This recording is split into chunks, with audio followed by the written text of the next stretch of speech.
नमस्कार, बहुत स्वागत है आपका गुड न्यूज टुडे में। आपके साथ मैं हूं शुभम सिंह। आज सबसे पहले बात करते हैं 2025 के पहले सूर्य ग्रहण की। साल 2025 का पहला सूर्य ग्रहण भारतीय समय के मुताबिक 2:20 पर शुरू हुआ और 3 घंटे 53 मिनट के बाद यानी शाम करीब 6:14 पर खत्म हो गया।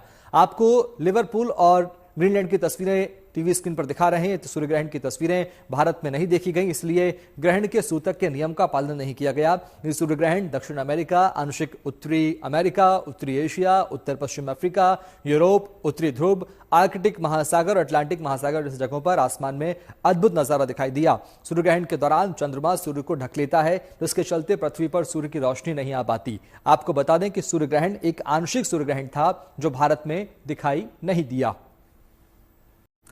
और अब बात करते हैं मां की आराधना के पर्व चैत्र नवरात्रि की, जिसका शुभारंभ कल से होने जा रहा है। हालांकि पंचांग के अनुसार आज शाम करीब 4:30 बजे से नवरात्रि की शुरुआत हो गई है, लेकिन उदय तिथि के मुताबिक कल से नवरात्रि का प्रारंभ हो रहा है। भक्तों में उत्साह है तो मंदिरों की रौनकें बढ़ गई है। माता वैष्णो देवी मंदिर में श्रद्धालुओं की भारी भीड़ उमड़ रही है। आइए देखते हैं। तक माता की आराधना की तैयारियां शुरू हो गई हैं।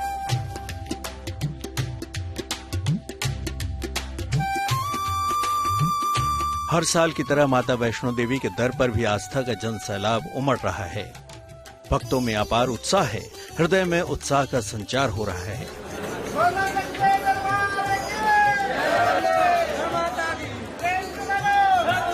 नवरात्र के हर गुजरते दिन के साथ भक्ति की ये बयार और बहती चली जाएगी।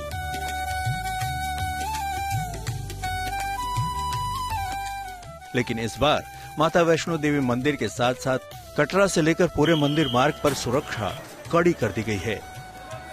650 सीसीटीवी कैमरे लगाए गए हैं और हर इलाके पर निगरानी रखी जा रही है। जगह जगह स्कैनर, एक्सरे मशीन लगाई गई हैं, ताकि हर आने जाने वाले व्यक्ति के सामान की पूर्ण रूप से जांच की जा सके।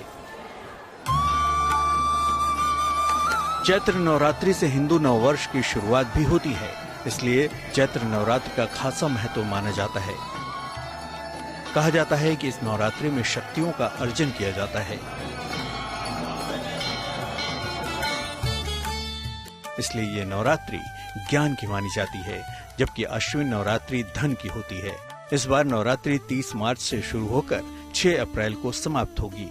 चैत्र मास के शुक्ल पक्ष की प्रतिपदा तिथि 29 मार्च यानी आज शाम 4:27 पर शुरू हो गई है और ये 30 मार्च को दोपहर 12:49 तक रहने वाली है। उदया तिथि को मानते हुए चैत्र नवरात्र की शुरुआत 30 मार्च को होगी और इस नवरात्र का समापन 6 अप्रैल को रामनवमी के साथ होगा। नवरात्र के 9 दिनों में मां के सभी 9 स्वरूपों की पूजा बड़ी श्रद्धा और भक्ति से की जाती है।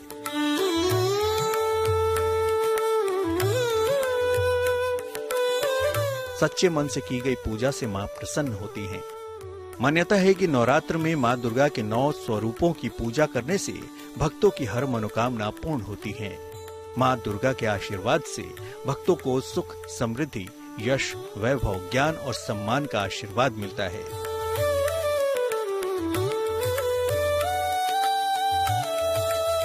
अयोध्या में भी रामनवमी को लेकर भक्तों में खासा उत्साह है, इसलिए श्री राम मंदिर ट्रस्ट ने इस पावन अवसर के लिए विशेष तैयारियां की हैं, ताकि श्रद्धालुओं को किसी भी प्रकार की दिक्कत न हो। इसके लिए दर्शन मार्ग पर मैट बिछाए जाएंगे और पीने के पानी की समुचित व्यवस्था की जाएगी। सारी व्यवस्थाएं प्रशासन ने अपनी चुस्त कर ली है और लगातार ये राम जन्मभूमि और ये राम पथ है, ये राम पथ पर ही भीड़ और भक्त लगातार आपको दर्शन करने के लिए व्याकुल होंगे और लगातार अपने राम लला से मिलने के लिए जाएंगे। रामनवमी के दिन ठीक दोपहर 12 बजे प्रभु राम का सूर्य तिलक होगा। हर दिन की तरह बालक प्रभु श्री राम के दर्शन राम भक्त कर सकेंगे और अभिषेक का लाइव दर्शन डिजिटल माध्यम से पूरे विश्व के भक्त भी कर पाएंगे।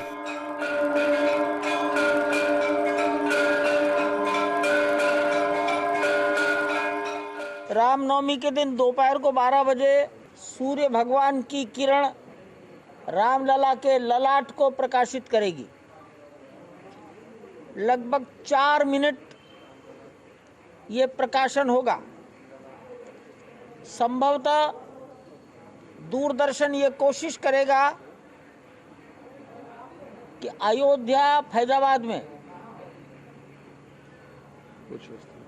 कुछ स्थानों पर 50 से अधिक स्थानों पर वो स्क्रीन लगा दे, सड़कों पर जनता देख सके और जहां जनता रहती है निकटतम चौराहे की स्क्रीन पर वो सूर्य तिलक का दर्शन कर सके।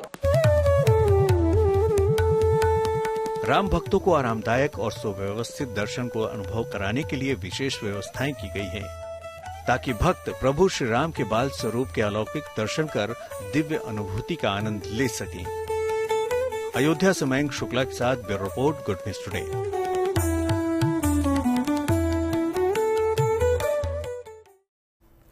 शनि अमावस्या के मौके पर उज्जैन के महाकालेश्वर मंदिर में भव्य नजारा देखने को मिला। खास अवसर पर भगवान महाकाल का विशेष श्रृंगार किया गया। भक्तों ने अद्भुत भस्म आरती का दिव्यपान किया और महाकाल से सुख समृद्धि का आशीर्वाद भी मांगा।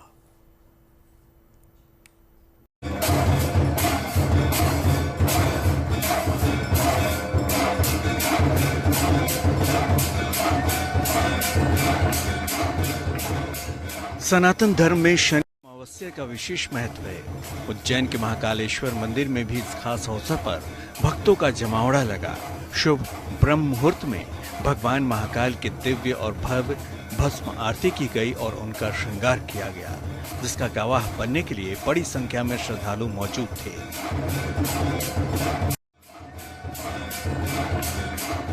कहते हैं जब कोई विशेष अवसर होता है तो महाकाल की पूजा अर्चना हो या भस्म आरती या फिर श्रृंगार, उनका दर्शन और दिव्य हो जाता है। तभी तो महाकाल के शहर के निवासी सबसे पहले महाकाल का दर्शन कर उनका आशीर्वाद लेते हैं।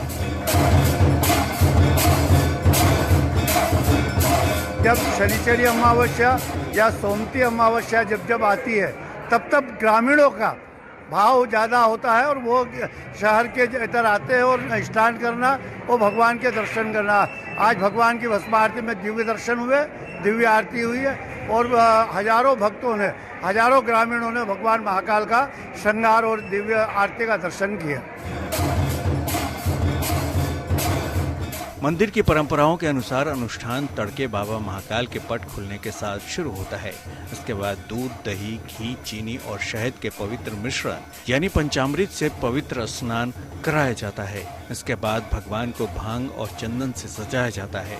फिर अनोखी भस्म आरती और धूप दीप आरती की जाती है।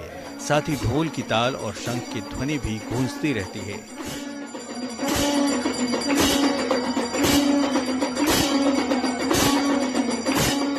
कहा जाता है कि शनि अमावस्या या चैत्र अमावस्या को अनुष्ठान करने, भगवान शनि का आशीर्वाद लेने और दान पुण्य करने से शुभ फल की प्राप्ति होती है। वैसे शनि अमावस्या पर पवित्र नदी में स्नान करने और महादेव की पूजा का विधान है।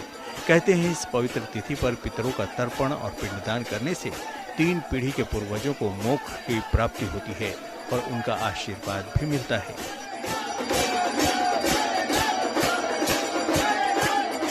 Bureau report, good news today. और अब आपको दिखाते हैं मौसम का हाल। दिल्ली में इन दिनों तेज हवाएं चल रही हैं, तापमान में गिरावट है। ऐसा लग रहा है जैसे गर्मी आकर लौट गई है। आखिर क्या है मौसम में बदलाव की वजह और आने वाले दिनों में कैसा रहने वाला है आपके शहर का मौसम, ये जानने के लिए देखिए हमारी खास रिपोर्ट।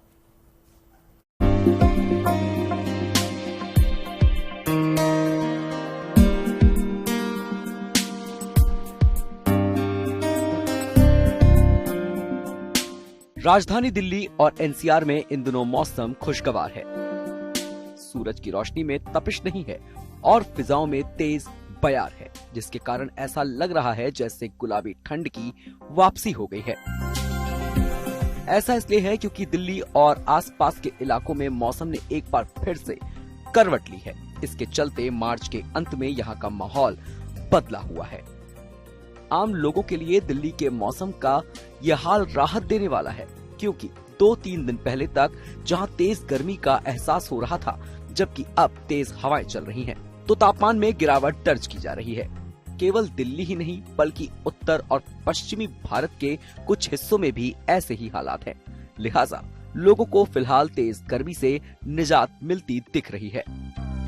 इसके विंड्स के चलते हुए एक और चीज हो रही है कि जो नॉर्थ वेस्टर्ली विंड से जो थोड़ा सा कोल्ड एयर एडवेक्शन से टेम्परेचर कम होने लगी है, उसी के साथ साथ जैसे क्लियर स्काइज में लोकल हीटिंग से जो मैक्सिमम टेम्परेचर बढ़ने का संभावना होती है, ये स्ट्रांग विंड्स के कारण वो हीटिंग भी एडवेक्ट हो जाएगी आउट ऑफ द रीजन, जिसके कारण टेम्परेचर्स काफी डिप करने का संभावना है नॉर्थ वेस्ट इंडिया में।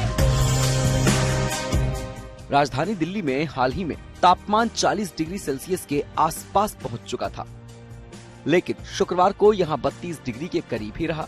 इस तरीके से केवल 2 दिनों में तापमान में 60 डिग्री की गिरावट दर्ज की गई है। जानकारों की माने तो हाल में बने वेस्टर्न डिस्टर्बेंस के कमजोर होने की वजह से ऐसा हुआ है। इसके अलावा इंडो गंगेटिक प्लेन में पश्चिम से पूर्व की तरफ एक प्रेशर ग्रेडियंट बन रहा है।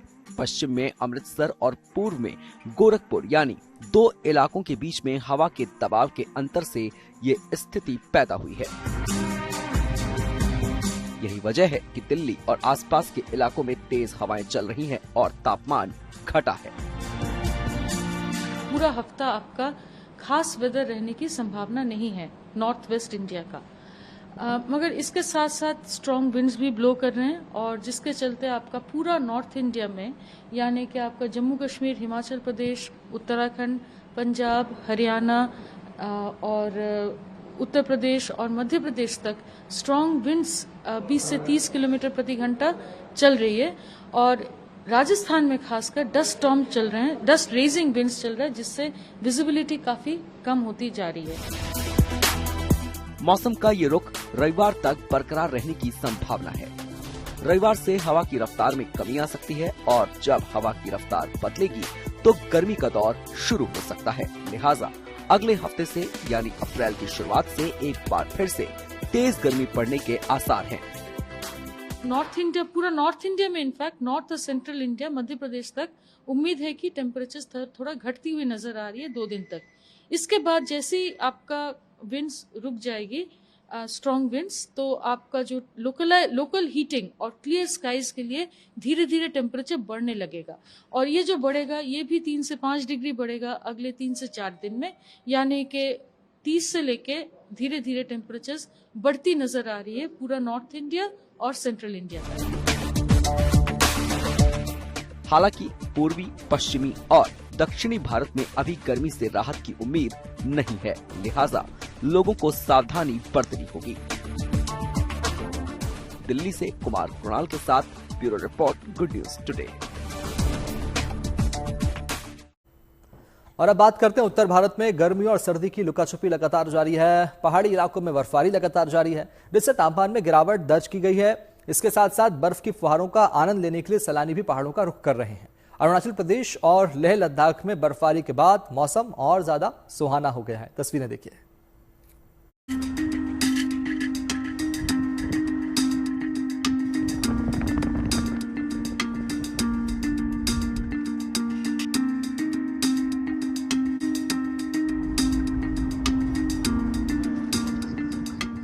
ये शानदार नजारा पूर्वोत्तर के खूबसूरत राज्य अरुणाचल प्रदेश का है।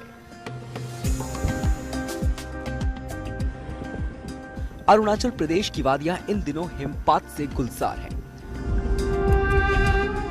खासतौर से समुद्र तल से 13,700 फीट की ऊंचाई पर बने सेला टनल के इर्द गिर्द बर्फबारी से माहौल इतना आकर्षक हो गया है, जिसका दीदार करने दूर दूर से सैलानी यहाँ पहुँच रहे हैं। अरुणाचल के तवांग को असम के तेजपुर से जोड़ने वाली सड़क पर बनाई गई सेला सुरंग के दोनों तरफ इन दिनों बिछी बर्फ की मोटी चादर इन दिनों अद्भुत दृश्य पेश कर रही है।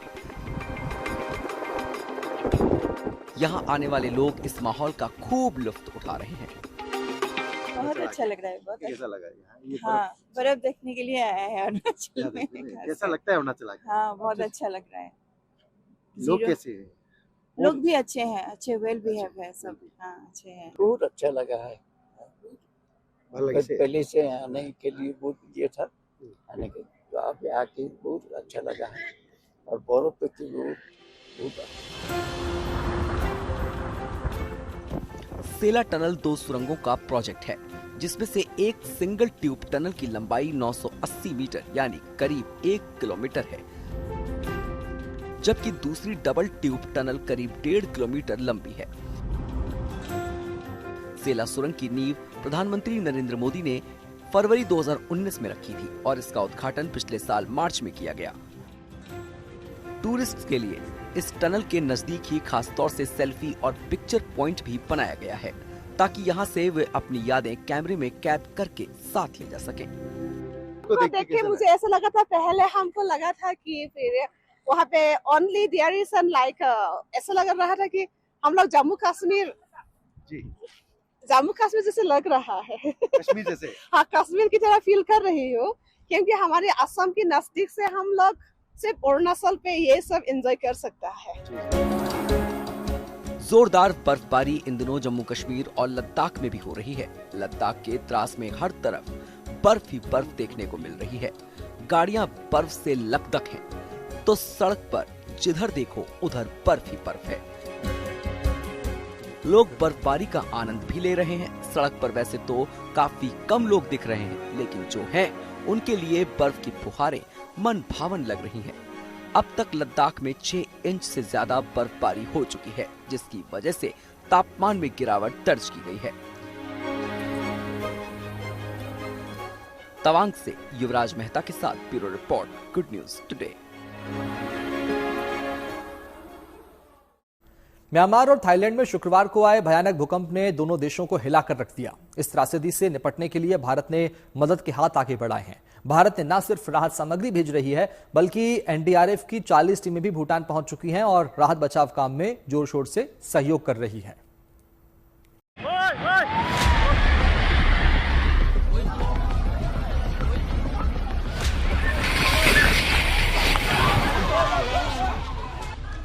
म्यांमार और थाईलैंड में आए शक्तिशाली भूकंप की वजह से भारी नुकसान हुआ है। ऐसे में भारत ने मदद का हाथ बढ़ाया है।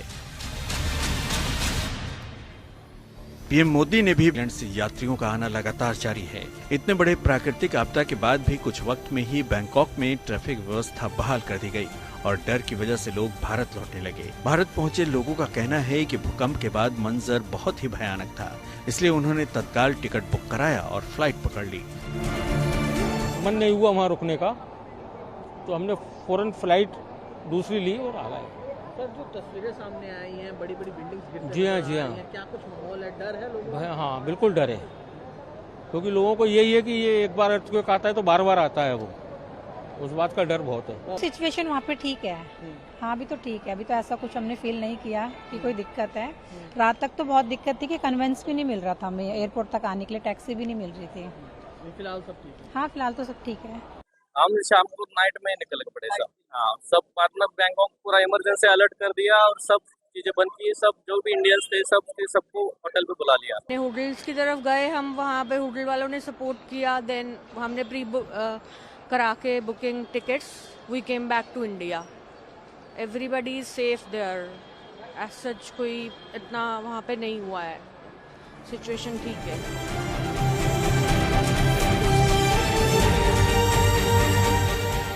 म्यांमार और थाईलैंड में तेज भूकंप की वजह से बड़ी तबाही हुई है, लेकिन अब हालात धीरे धीरे सामान्य होते जा रहे हैं और राहत बचाव का काम तेजी से चल रहा है। दुनिया भर से भी मदद पहुंचने लगी है, ताकि वहां के लोगों को इतनी बड़ी त्रासदी से निकलने में मदद मिल सके।